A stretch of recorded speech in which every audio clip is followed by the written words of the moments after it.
Hostnya dipindah.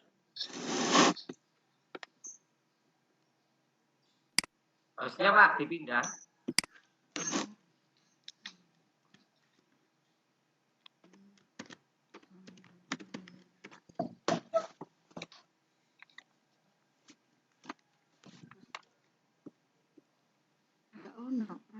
Partisipan klik kanan. Partisipan klik kanan. Nama saya klik kanan. SMP papat SMP nulis dulu. Iya. Nama saya diklik kanan, change rule to host. Change rule To host. Sorry, bentar. Ayo klik kanan, change jadi host ya. Yeah.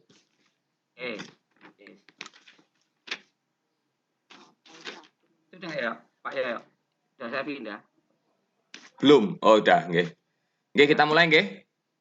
Monggo. Nggih, terima kasih. Assalamualaikum warahmatullahi wabarakatuh. Selamat pagi Bapak Ibu Guru. Hari ini kita berjumpa lagi dalam pertemuan virtual.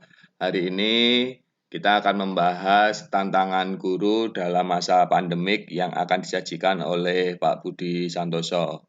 Adapun rangkaian acaranya yang pertama adalah pembukaan dari host, yang kedua adalah penyajian materi, dan yang ketiga adalah sesi tanya jawab, keempat kesimpulan, dan nanti di tengah-tengah kesimpulan ada share presensi yang telah dibuat oleh Ibu Erna Susanti.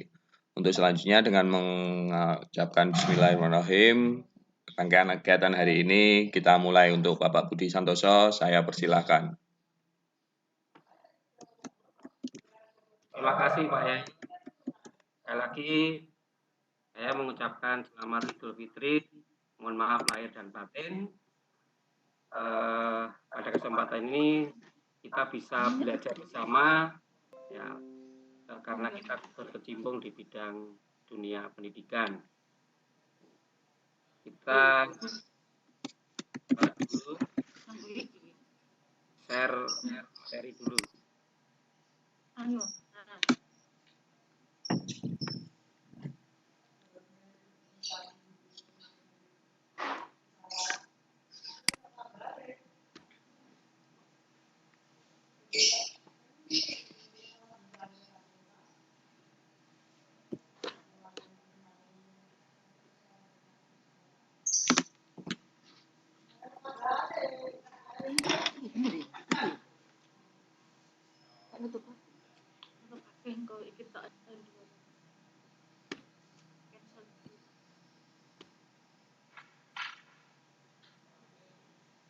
Slide-nya bisa dilihat ya? Bisa. Oke, Bapak Ibu yang kami hormati, ya, kami mencoba untuk bersama tentang tema tantangan guru di masa pandemi COVID-19. Ya. Jadi latar belakangnya ternyata 3 bulan yang kemarin dan ke depan ya, berbeda dengan guru 1 tahun yang lalu, 2 tahun yang lalu. Ya. Tentunya kita ingin berubah. Ya, jadi pengen berubah. Karena apa? Ada 2 unen-unen itu, kalau tidak berubah maka kita akan punah. Ya. Kami tidak menggurui, tapi hanya mengungkapkan aja pengalaman-pengalaman dari beberapa orang yang ada di berkecimpung di bidang dunia pendidikan. Saya hanya merangkum aja. Saya hanya berupa garis besarnya. Ada beberapa slide, saya beri nomor 9 slide, 9 tips. Ya. Yang pertama adalah kita harus pandai untuk mendeliver materi ajar kita sesuai dengan gaya belajar siswa. Artinya kita bisa ada kebutuhan-kebutuhan yang dibutuhkan oleh siswa, ya kita mencoba untuk mentransfer biar caranya kita bisa memberi materi itu bisa mudah dipahami oleh siswa sekarang, ya kita sebut dengan milenial,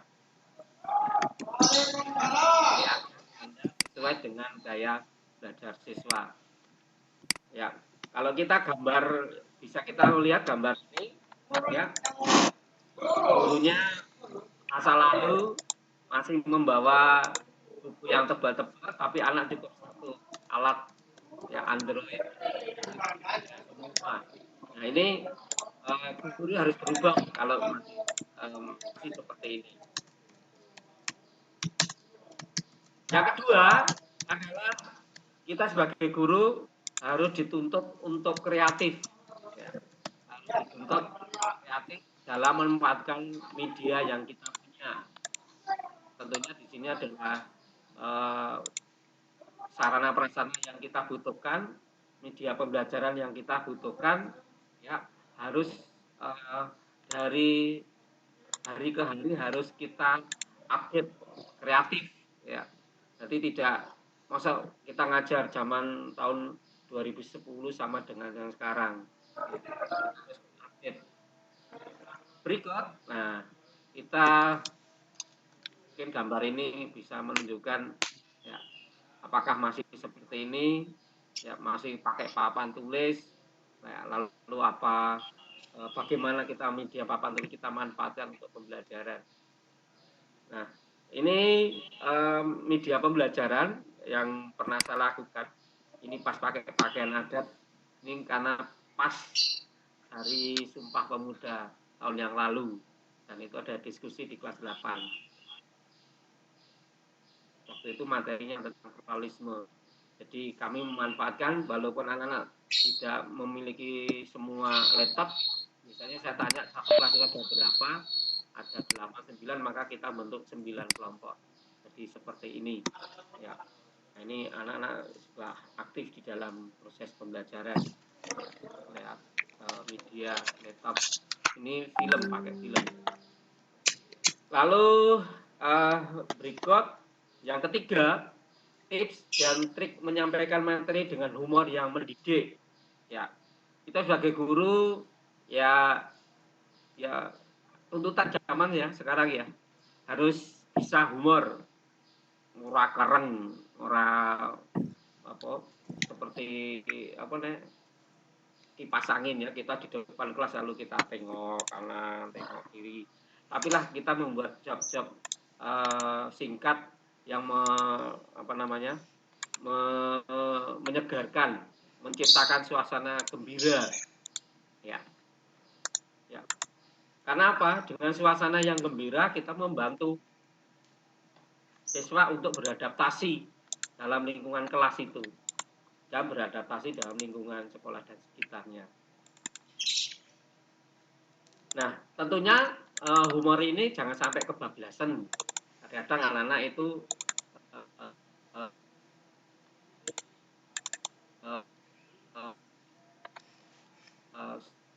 suka humor, lalu kadang-kadang lama. Kita sebagai guru, kita juga memberitahu anak-anak bahwa humor yang kita sampaikan adalah hanya sebagai jembatan. Ya, kita tidak menurunkan martabat guru, juga tidak menurunkan martabat siswa. Ya. Lalu berikut merancang aktivitas game yang seru, namun tetap mendidik.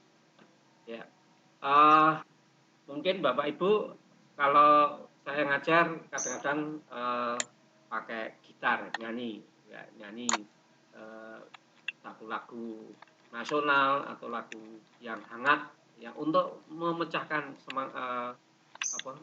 suasana. Ya. Nah untuk game ini bisa berupa pantun, humor atau ice breaking atau nyanyi. Ya. Kalau saya sih seringnya kebanyakan adalah nyanyi dan ice breaking. Maka dengan tepuk tangan, ya. Nah dengan tepuk tangan, lalu kita beri simbol apa yang memberi semangat ya supaya anak-anak itu suasana gembira dalam menerima pelajaran itu bisa tercipta. Tapi waktunya harus dibatasi, jangan terlalu banyak. Yang kelima, memanfaatkan film untuk menyampaikan materi ajar. Ya. Bapak Ibu, ini perlu diketahui, saya di libur Idul Fitri ini anak-anak saya beri lomba ada hadiahnya piala dan piagam aja. Nanti kalau ada dana belikan kaos. Yaitu lomba film pendek 5 sampai 7 menit. Ini anak-anak SMPK Materi saya beri itu. Terus ini sudah ada yang masuk 10 anak lebih. Ya. Belajar di rumah, temanya belajar di rumah saja. Jadi mereka membagi pengalaman selama daring itu bagaimana.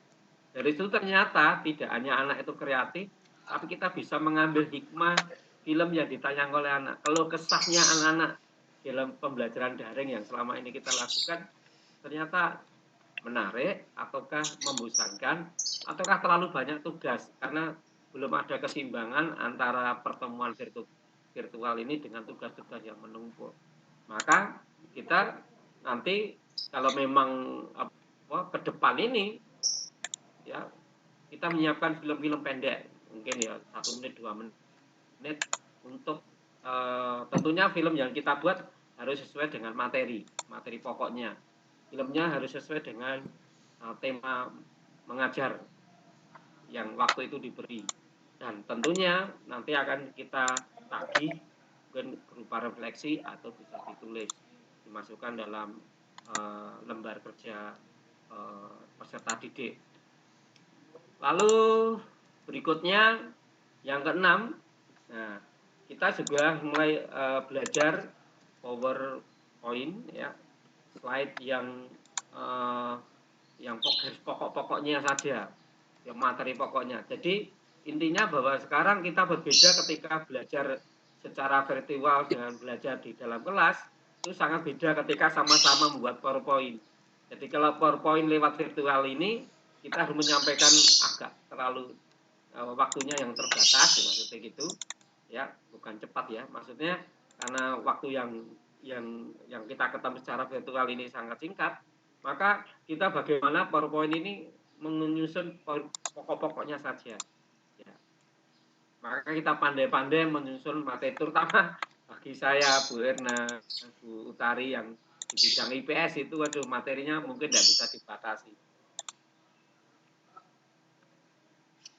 Ya. Kita membuat slide yang menarik, kontasinya apa yang bisa dibaca, ukuran huruf besar kecilnya yang bisa dilihat dengan jelas. Jangan sampai anak-anak itu susah untuk membaca sehingga membosankan. Ya. Gambar yang sesuai, ya, animasi yang sesuai, tapi jangan berlebihan. Ya. Berikutnya yang ke-7, pandai berkomunikasi. Nah, ternyata kita kalau sering ber-MC, menjadi MC, ya, sering pandai ber-MC ya, atau pandai berbicara dengan orang lain, terbiasa dengan bicara dengan sesama, ya, itu ternyata memudahkan kita berkomunikasi dengan anak. Jadi kita harus belajar komunikasi, mungkin dari segi frekuensinya, dari segi artikulasinya, dari dinamikanya, ya, materi yang diungkapkan itu betul hal-hal yang penting. Jadi supaya apa? Supaya kita materi yang kita sampaikan bisa diterima dengan baik. Ya. Nah, selain itu ternyata kita harus menyiapkan orang tua masa kini dalam pembelajaran daring ini. Jadi harus menyiapkan. Ya.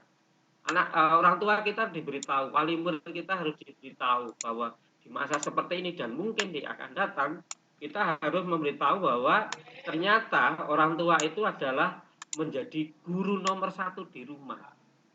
Ya, menjadi guru nomor 1 di rumah.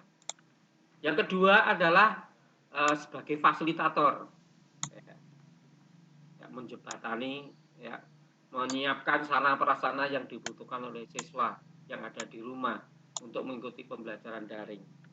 Lalu orang tua harus pandai untuk motivator, memberi motivasi bahwa walaupun jauh dari sekolah, ya kita harus anak-anak itu diberi semangat bahwa tetap untuk mengikuti daring dan ikut mengerjakan tugas atau belajar. Ya. Dan juga orang tua itu sebagai pengarah atau direktur. Piye carane sinau, piye carane kapan bermainnya, kapan mengerjakan tugas. Siap. Nah, itu Saya masih pikon, oke. Habis ini saya nyusul. Berikutnya kita juga berkomunikasi dengan siswa, maka siswa harus kita siapkan. Ya. Yang pertama adalah menanamkan visi hidup atau cita-cita, karena ini yang yang menggerakkan. Ya. Siswa jadi apa? Nah, ini orang guru harus membantu ini. Ya. Yang kedua, ya anak SMP itu harus cepat juga mengenali gaya belajar. Ya. Lalu yang ketiga, pandai memotivasi diri, ya, motivator diri. Yang keempat tentunya dengan peristiwa pandemi ini, anak-anak dituntut lebih dewasa, tidak kekanak-kanakan lagi, karena memang harus belajar mandiri. Dan anak-anak harus up to date atau teknologi baru, harus segera menguasai teknologi baru. Ya. Berikut mengeksploitasi teknologi yang baru atau up to date. Ini untuk kita, Bapak Ibu. Ya, terima kasih ya. Kita terima kasih pada SMP 10 yang memberi kesempatan kita untuk belajar ya, pembelajaran daring ini. Ini termasuk kita menginvestasi teknologi yang baru. Nah, mungkin suatu saat apakah kelas kita seperti ini, kita juga tidak tahu. Tapi kalau kita semakin maju ke depan, pasti mungkin setiap anak ada komputer satu di kelasnya. Kita lihat nanti di kemudian hari seperti apa. Kuasai media pembelajaran, ya kuasai virtual pembelajaran virtual.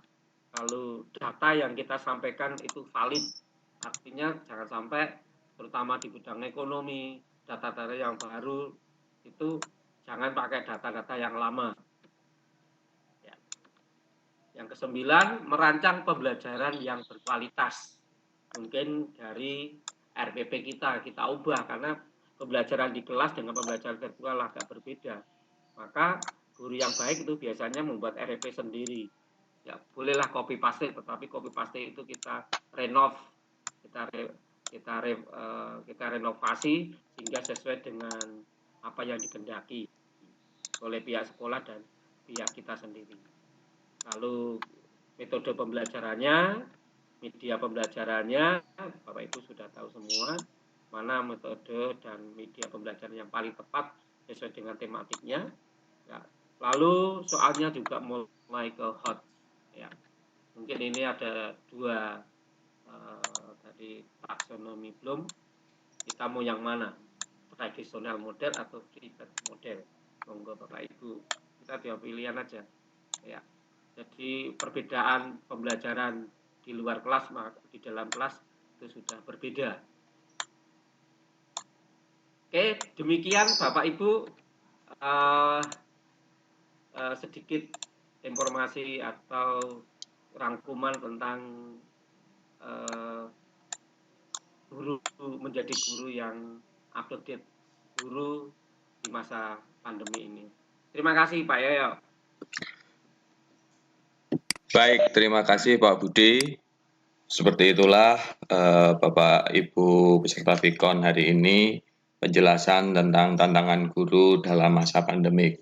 Untuk itu Bu Erna bisa membagi link presensinya di chat, kolom chat, dan Bapak Ibu saya persilakan kalau ingin bertanya, monggo.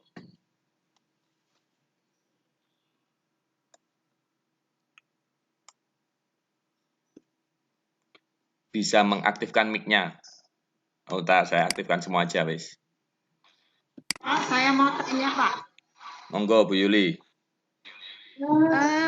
Itu tadi kan di poinnya itu kan untuk tantangan guru di masa pandemi itu ada apa? Merancang aktivitas game yang seru gitu Pak ya, Pak Budi tadi ya. Ya, Saya ingin tanya contohnya games untuk pembelajaran jarak jauh ini gimana Pak? Online ini Pak? Bisa Bu, pakai film pendek Bu, film motivasi pendek itu yang 1 menit atau 2 menit itu pakai film bisa. Lalu atau pakai ice breaking pakai tangan kita yang kita miliki. Ya, misalkan ini contoh Bapak Ibu, dengar semua yang ya.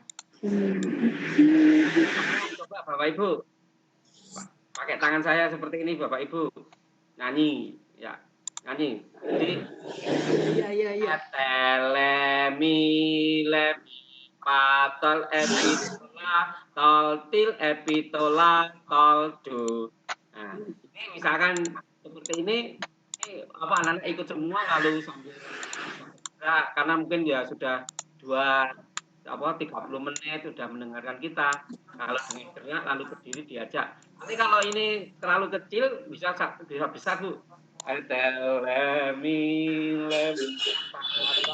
Itulah tol epitola tol setan dari Domi Faso Bu. Itu contoh aja kecil aja Bu. Matur nuwun Bu. Iya Pak. Baik, mungkin Bapak Ibu yang lain ada lagi yang mau bertanya, saya persilakan.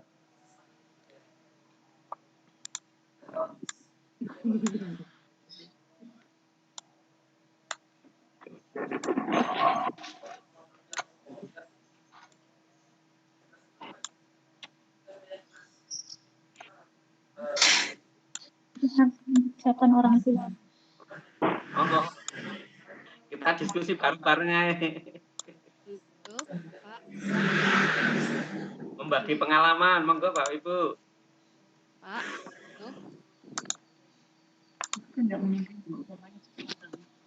Atau mungkin nyambung kita megang kita ini. Perlu turun tangan. Nah, tuh.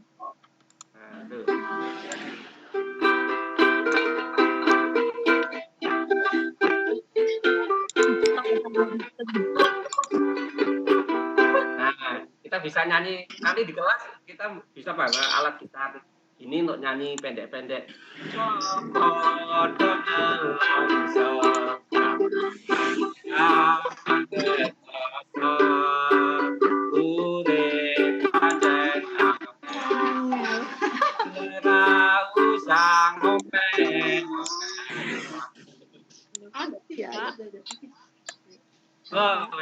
Budi mau tanya.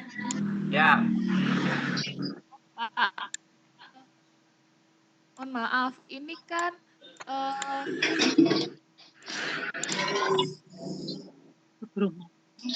Monggo boleh Lis. Oh ya, assalamualaikum. Ya, untuk pembelajaran saat ini kan anak-anak enggak tatap muka dengan kita ya, tapi melalui media-media online. Pengalaman saya kemarin itu kan ada beberapa anak yang kadang nggak aktif sama sekali. Sebagai guru ya itu kan merupakan tantangan juga bagi kita. Mungkin Bapak bisa sharing bagaimana mungkin barangkali di sekolah Bapak itu ada yang semacam itu atau mungkin semuanya sudah baik untuk mengaktifkan anak-anak yang sulit sekali untuk dihubungi, bahkan tugas itu sampai ada yang ke rumahnya itu sudah guru-guru. Itu Pak, makasih. Oke, terima kasih. Ini pengalaman saya kemarin ketika menyiapkan untuk apa itu PAT ya atau asesmen semester ya. Semester genap itu Bapak Ibu perlu ketahui bahwa siswa SMK Materdi itu tidak orang kaya semua. Bahkan 40 sampai 50% itu dengan Bapak Ibu keadaannya. Bahkan saya kemarin harus menyiapkan anak-anak itu yang ada di Gunung Bromo, sampai di Ngadisari, di saya datang ke sana untuk menyatakan anak-anak mampu enggak untuk mengikuti daring, karena untuk mengecek sinyalnya bisa atau tidak. Nah, itu harus dicek ke sana. Kalau lewat WA itu tidak bisa ditangkap, maka kami, karena proses WA kan tidak banyak ya, tapi daring atau ujian lewat Google Form itu butuh waktu yang stabil kan. Maka saya cek ke sana, Bu. Bahkan kemarin ada juga kendala punya HP Android tapi tidak bisa mengoperasionalkan, memasukkan data lewat Google Form itu. Maka kita datangi lalu kita jelaskan. Itu ada yang rumahnya Lolita, itu namanya Lolita itu di Sunan Ngampel, Bu. Jadi saya harus datang. Bahkan ketika ada proses ini, ujian jam 7, ada yang jam 8 belum bangun, ya harus segera dibangunkan. Memang ini peran orang tua sangat besar sekali.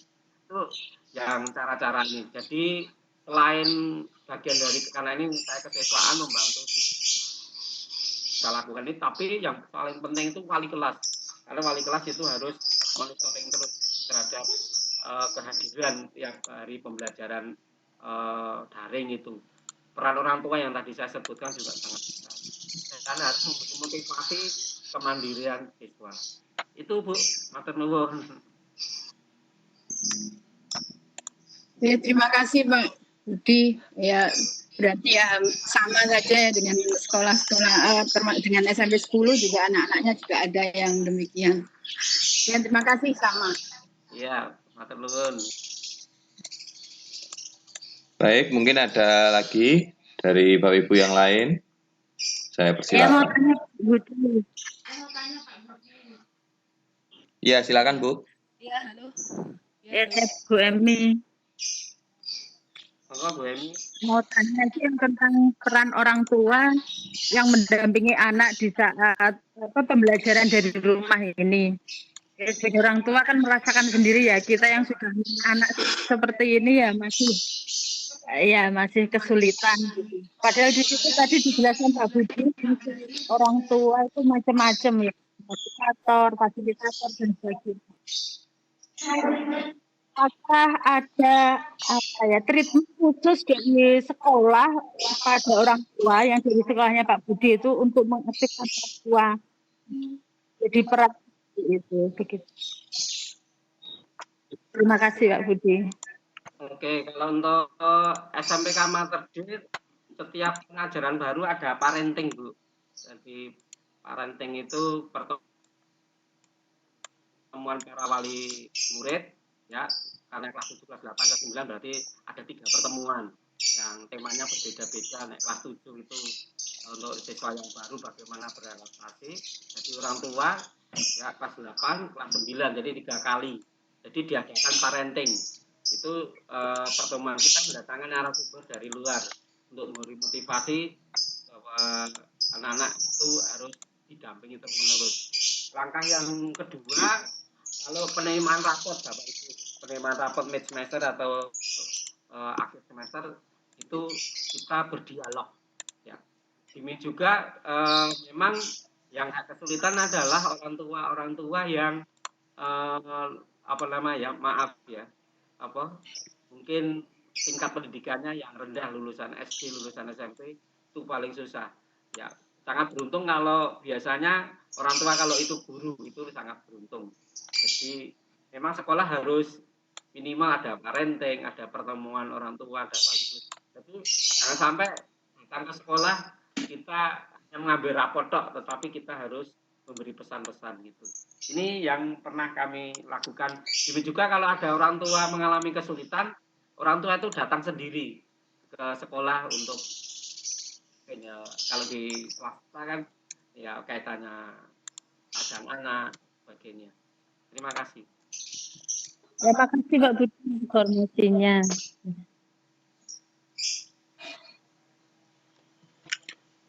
Baik, yang lain mungkin monggo kalau masih ada. Halo. Ya, Pak, saya mau tanya. Silakan Bu. Suaranya mungkin Ya. bisa lebih keras lagi. Oh, ya. Halo. Putri ya. Ya. Gini, Pak. Halo. Ya, Ya, jadi gini kan memang kendala semua sekolah sepertinya kalau ada siswa ataupun orang tua yang istilahnya tidak bisa mengikuti perkembangan dari belajar dari anaknya ya tentang atau misalnya pembelajaran yang diberikan dari sekolah seperti itu. Saya rasa semua pasti ada seperti itu gitu. Solusinya mungkin memang tadi dari parenting dan sebagainya. Nah, mungkin apakah ada istilahnya plan kesekian. Jadi misalnya plan A seperti ini, plan B mengunjungi orang tua ya. Itu sudah kami lakukan gitu. Kami sudah berkunjung ke orang tua yang mungkin memang tidak punya Android atau tidak fast respon terhadap pembelajaran anaknya seperti itu. Tapi memang kendalanya dari SDM orang tua sendiri, kemudian anaknya juga punya Android pun tidak maksimal, tidak bisa menggunakan dengan baik, dan orang tua ya juga tidak bisa apa-apa gitu kan. Jadi apakah ada solusi lain? Maksudnya kita harus beri pembelajaran bagaimana terhadap si anak ini gitu. Karena kan kita tidak mungkin selalu memaksakan, ayo apalagi kayak pasti alasan utama adalah seperti kuota internet misalnya. Orang tua tidak sanggup membelikan kuota internet karena si anak itu tidak setiap hari aktif internetnya seperti itu gitu. Apa mungkin ada solusi lain yang istilahnya opsi terakhir kalau misalnya anak ini tidak bisa mengikuti pembelajaran online, apa yang bisa kita berikan seperti itu, Pak? Mungkin ada solusi. Baik, terima kasih. Oke, jadi ini memang apa ya? Kami juga mengalami Bapak Ibu. Jadi bahkan ada yang punya HP Android, lalu HP-nya dijual oleh orang tuanya untuk hidup. Banyak juga yang orang dalam satu rumah hanya punya HP untuk anak, untuk orang tua. Itu yang ada di lapangan seperti itu. Ya, untuk solusinya seharusnya memang moga-moga di di bulan-bulan ke depan kita di new normal ya. New normal ini juga menjadi tantangan kita sendiri. Ya, solusinya ya sekolah harus memberi media. Kalau rumahnya anak itu dekat dengan sekolah ya pembelajar di sekolah. Asalkan tidak banyak gitu aja. Kalau SMP 10 kan misalnya ada 3 ruang gitu, bisa diisi 20 kan lumayan. Kelas 7 1 ruang, kelas 8 1 ruang, kelas 3 1 ruang dengan ditata sesuai dengan hidup yang baru ini, new normal ini. Ya. Karena mau tidak mau ya kita harus bertanggung jawab memberi mediasi sekolah. Misalkan seperti itu. Saya juga susah ini. Terima kasih. Iya. Iya sih, saya sempat berpikiran mungkin kita bisa untuk memediasi beberapa siswa saja, kan tidak semua mungkin ya Pak ya. Jadi mungkin beberapa yang bisa kita istilahnya ya mau nggak mau harus entah kita yang datang atau mereka datang ke sekolah seperti itu. Saya kira cuma sekolah saya saja, kemudian saya di SMP PGRI gitu. Jadi banyak Bu. ya sekolah negeri atau sekolah lain. Ya tadi saya cerita itu fakta loh Bu. Ya Pak, terima kasih Pak. Ya, terima kasih. Monggo mungkin Bapak Ibu bisa bantu pengalamannya. Monggo yang lain bisa lagi berbagi pengalaman. Monggo. Pertanyaan-pertanyaan dari teman-teman bisa dijawab dengan pengalaman yang di sekolahnya masing-masing.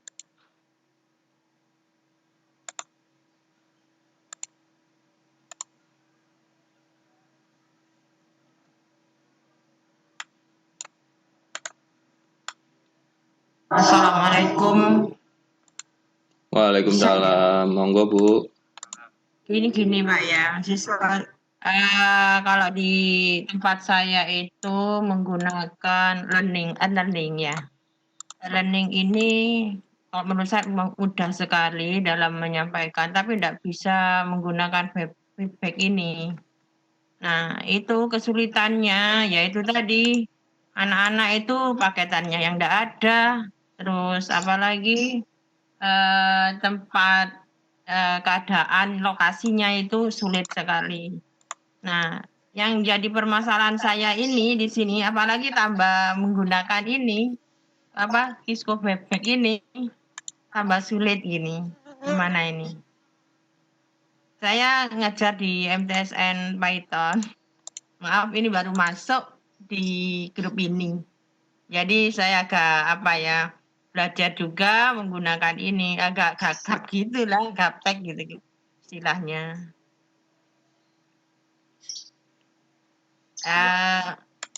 Nah, ini pemecahannya kalau masalahnya seperti ini. Saya kira ini sulit untuk saya ini kalau menggunakan ini menggunakan meeting Kisco Bebek ini. Kendalanya itu. Ya. Monggo Pak Budi bisa langsung dijawab. Wah, oke Bapak Ibu.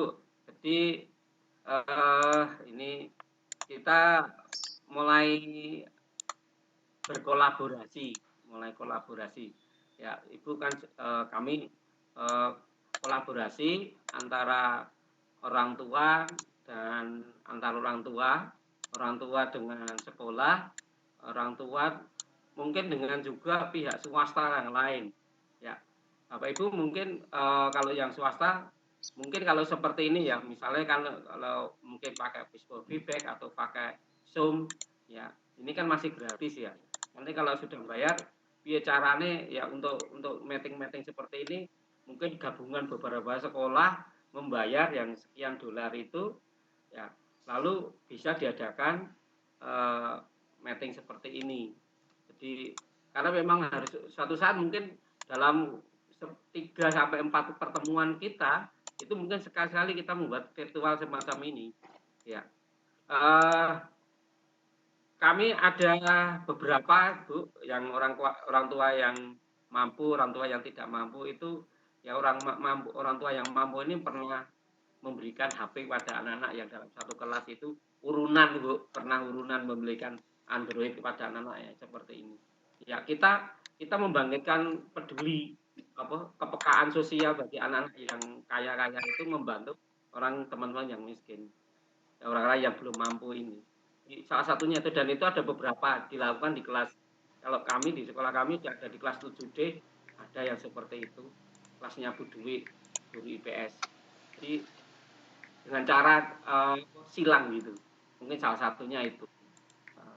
Monggo mungkin Bapak Ibu yang lain memberikan masukan untuk soal dari Bu Husnul ini.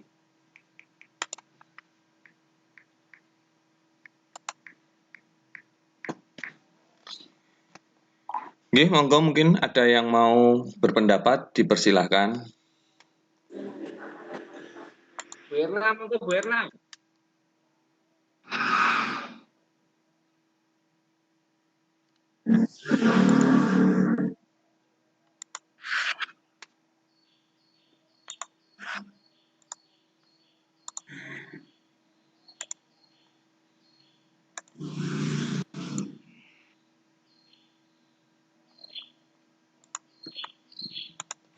Menambahkan aja mungkin Pak ya. Ya monggo Bu. Nah, iya. Kebetulan saya ngajar di kelas 9, jadi pada saat COVID pembelajaran anak-anak itu sudah selesai. Kemudian tinggal ujian praktek waktu itu. Jadi ujian praktek yang dilakukan ya dikerjakan sendiri di rumah untuk itu. Jadi pemanfaatan seperti Kisco Bebek ini masih belum saya berikan untuk anak-anak. Tapi kita sharing itu melalui WA waktu itu, WhatsApp. Jadi setelah anak-anak mengerjakan soal, latihan soal ya, tryout itu di Google Formulir, pembahasannya kita share melalui grup WhatsApp.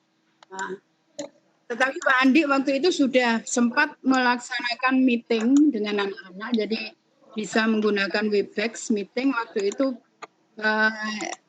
Jadi pembahasan itu dilakukan melalui meeting Webex. Jadi bisa share pembahasan pakai meeting Webex. Tapi memang tidak selalu demikian, karena memang terkendala juga tidak semua anak mungkin mampu, mungkin paketannya, jadi yang bisa aja. Jadi ya selain menggunakan Webex mungkin bisa pakai WhatsApp yang lebih familiar untuk mereka. Itu aja Pak, makasih. Nggih, izin komentar nggih Pak Budi. Ya,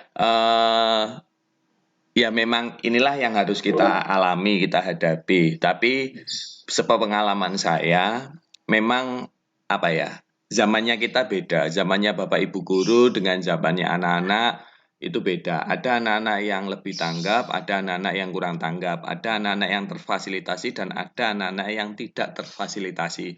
Sebetulnya kita bisa mulai dengan pemetaan dulu. Jadi mana yang bisa kita arahkan memakai teknologi, kita arahkan teknologi. Bagi yang tidak, kita gunakan aturan pemerintah yang new normal itu. Pengalaman saya yang di Probolinggo ini, di 98, yang sekolah pinggiran, awalnya memang kaget. Saya ngajar kelas 7-9, yang kelas 9 juga sama seperti Ibu tadi, hanya tinggal praktik saja. Itu ketika saya alihkan teknologi, dari 192 siswa, hanya 4 ternyata yang tidak terfasilitasi. Dan itu akhirnya kita mobile. Terus yang kelas 7, yang mengherankan adalah 100% itu bisa melaksanakan pembelajaran dengan daring. Yang perlu diketahui bahwa aplikasi meeting itu bukan hanya Webex aja. Dari pengalaman saya 4 atau 3 yang saya gunakan itu, yang paling hemat kuota itu adalah Google Meet. Google Meet itu ketika pandemi COVID berlangsung 2 minggu, dia sebetulnya dia berbayar. Terus begitu pandemi COVID sudah berlaku 2 minggu, itu digratiskan. Jadi anak-anak lebih mudah hemat kuota bila menggunakan Google Meet seperti itu. Terus kalau Zoom itu hanya 40 menit dengan 100 peserta. Kalau Webex Meet ini yang free, yang trial ini bisa sampai 250 seperti itu. Ada lagi sebetulnya, kalau memang kita mau mencoba hal yang baru, ini saya terapkan di SMP 8, itu gini, karena kami para guru sadar bahwa kita harus memberikan pembekalan teknologi sejak awal. Untuk itu, awal konflik kemarin itu saya mengajukan permohonan dana untuk pembelian akun Office. Jadi sekarang SMP 8 punya 100.000 akun pengajar dan 100.000 akun siswa. Dan itu free untuk penggunaannya. Karena apa? Kami juga punya 4 lab yang kadang tidak digunakan secara maksimal. Untuk itu kami untuk kedepannya mencoba, dan nanti akan kita kolaborasikan dengan orang tua, karena memang mau nggak mau pendidikan itu juga tanggung jawabnya orang tua, seperti itu. Kita tidak bisa ini anak ini tidak terfasilitasi, kita ngoyo gitu, enggak. Kita balikan ke orang tua karena memang keadaannya sudah berubah. Kalau zaman dulu mungkin beda gitu, apa-apanya masih bisa ditransfer lewat face to face, berdekatan seperti itu. Untuk sekarang tidak seperti itu. Gitu aja Pak Budi. Ya.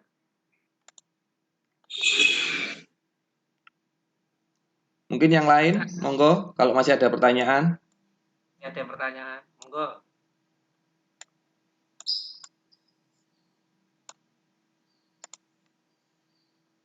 Saya kira sudah cukup Pak Eko. Cukup.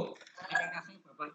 Bu Erna, linknya bisa di-share di kolom chat. Sudah saya kirim itu. Oh sudah, Pak, oh nggih, ngapunten, saya yang nggak lihat, saya sambil kerja yang lain Bu Erna. Mohon maaf. Loh, belum Bu. Pak ya, mau tanya lagi Pak ya. Monggo silakan Bu. Itu ya kalau apa ya, muatannya lebih besar mana? Webex dengan Zoom itu. Kalau misalnya kita gunakan untuk pembelajarannya itu. Apanya Bu yang lebih besar? Muatannya yang paling besar itu yang mana? Antara Zoom dengan Webex ini. Kalau kita gunakan. Maaf, kurang dengar. muatan. Iya, maksudnya itu siswanya itu yang Kapasitasnya. Iya, kapasitasnya. Data, kuota data. Gini Bu, kalau Webex itu, kalau Webex asal videonya tidak diaktifkan, itu minimal sekali. Semua aplikasi meeting, kalau videonya tidak diaktifkan, itu akan minimal. Tapi begitu videonya ini diaktifkan, itu akan menyedot kuota banyak. Perlu diketahui, Cisco Webex ini kan sebetulnya miliknya Persatuan Menteri Pendidikan se-Asia Tenggara. Dulu itu direkturnya adalah Pak Hadi Gatot, orang Indonesia. Sekarang dipegang oleh orang Malaysia, seperti itu. Makanya kan yang booming itu adalah Cisco Webex karena memang untuk kategori pendidikan. Seperti itu. Untuk yang paling aman juga Cisco Webex. Kalau Zoom kan berbahaya kalau diinstal di HP. Untuk siswa mungkin tidak terlalu berbahaya, tapi kalau yang di HP Bapak Ibu guru, mohon berhati-hati karena biasanya ada mobile banking. Kalau Google Meet pasti aman. Asal emailnya tidak tersebar, seperti itu aja. Gitu ya. Jadi anak-anak di soundingnya adalah kalau mau mendengarkan, menyimak, videonya nggak usah diaktifkan. Tapi begitu mau bertanya, videonya diaktifkan. Itu untuk trik kuotanya saja sebetulnya.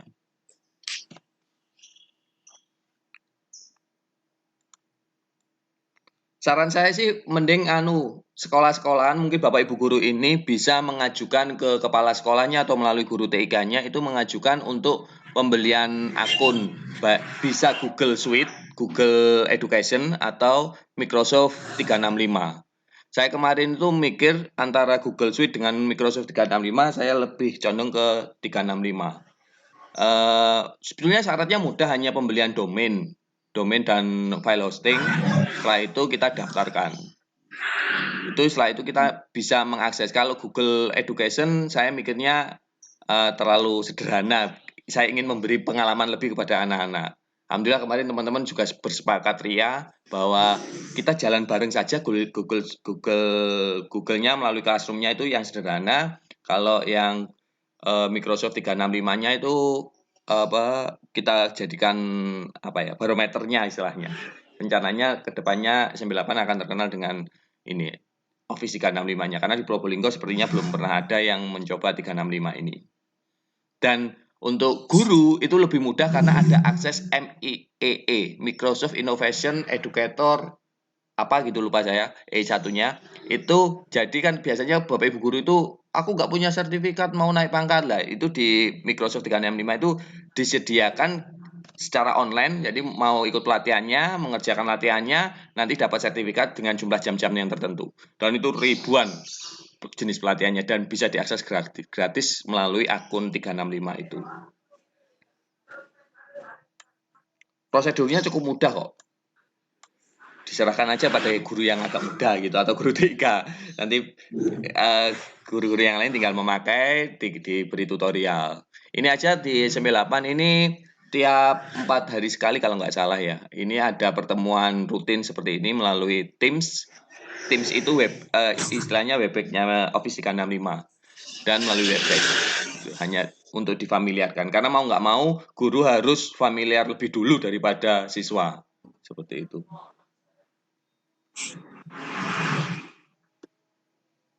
Nggih, bagaimana Pak Budi, cukup? Cukup nggih Bapak Ibu, terima kasih atas perhatiannya dan kerjasamanya. Dapat disimpulkan bahwa tantangan guru pada masa pandemi COVID-19 ini, guru harus lebih kreatif lagi dalam berinovasi pembelajarannya. Itu saya sampaikan terima kasih pada Pak Budi Santoso, pada Bu Erna selaku pembuat daftar hadir, dan Bapak Ibu guru yang lain yang telah mengikuti Vkon ini.